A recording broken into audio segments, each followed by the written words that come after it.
$100 MBA Show, and today is a Q&A Weekends episode where we answer your question right here on the show.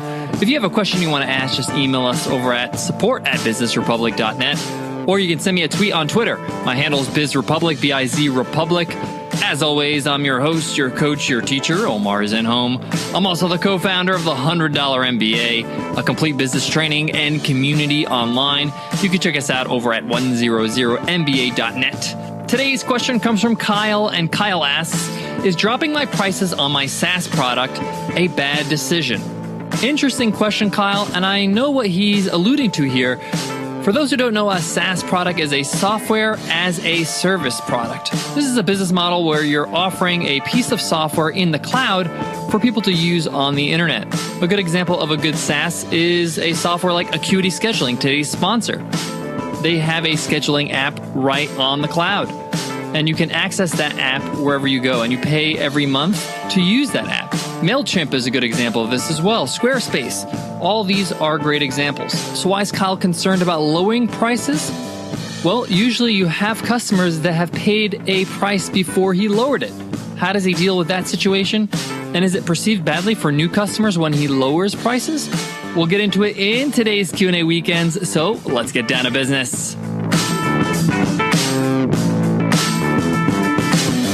Today's episode of the $100 MBA Show is sponsored by Acuity Scheduling, our favorite scheduling software. It makes it super easy for you to manage your calendar, but best of all, it makes it easy for your clients to book you for your time. Acuity Scheduling syncs with your current calendar, whether it's Google, iCal, Outlook, it doesn't matter, they got it all covered. And they give you a special link for your account so that when your clients want to book you, you just simply give them that link and they can book you for an available time.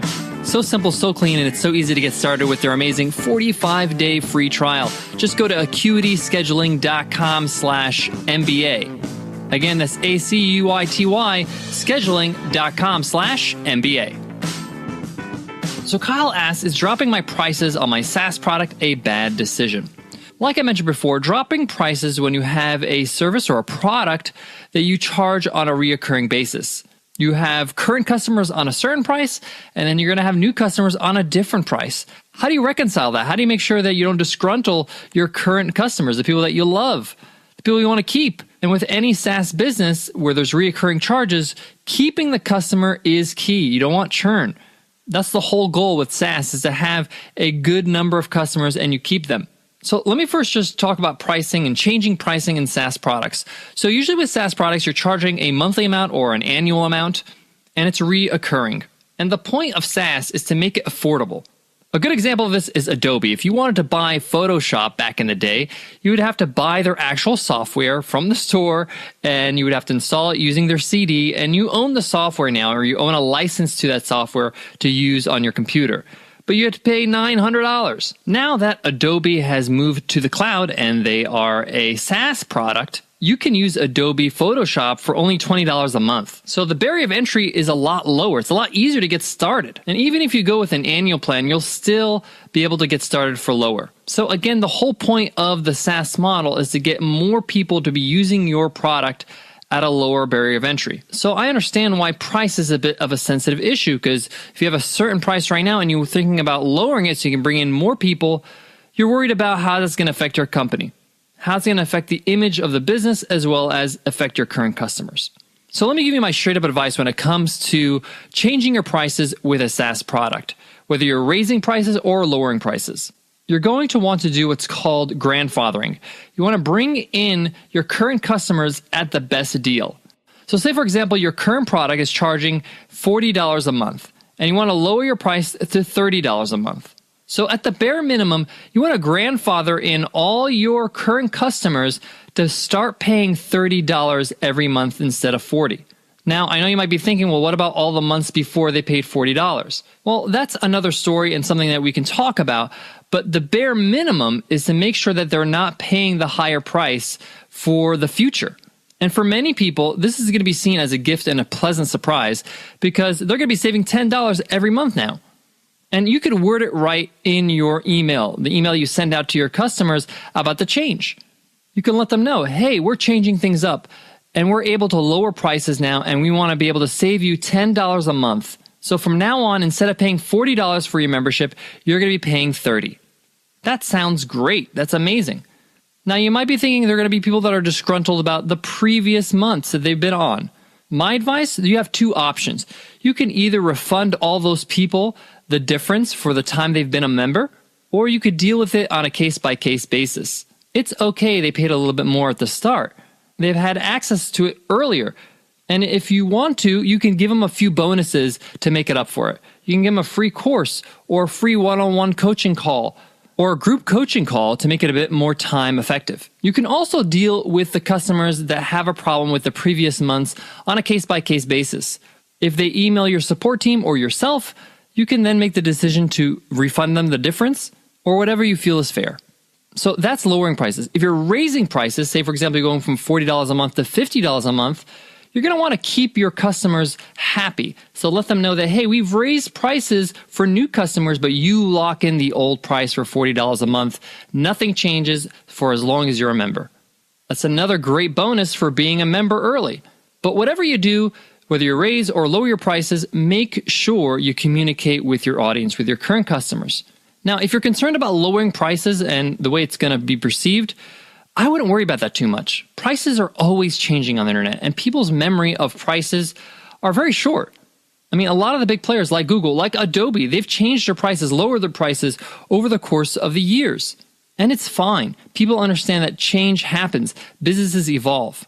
And if you've studied that this price change is going to make a difference for your business, then go ahead and do it. Nothing's permanent. You could change it up later on. Remember, price is never permanent. Guys, I got more on today's topic, but before that, let me give some love to today's sponsor, HostGator.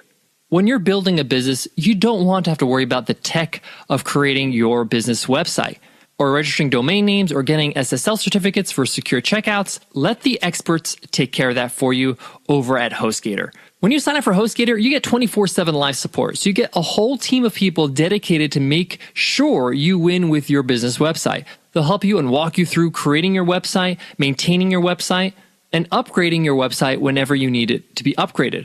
That also includes when you start with the baby plan with HostGator, you can upgrade at any time as your business and your website grows. But the point here is just to get started. And now is a great time because you could save 30% off with our amazing discount code. That means you can get started for only $5 a month. Just go to hostgator.com/MBA30.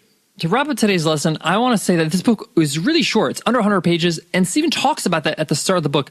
He purposely made this book short so you can actually read it and complete it and get the greatness out of it. It's only $1 on Kindle. We're going to put a link in today's show notes so you can order it directly. You can just go to 100mba.net/MBA569 for the show notes.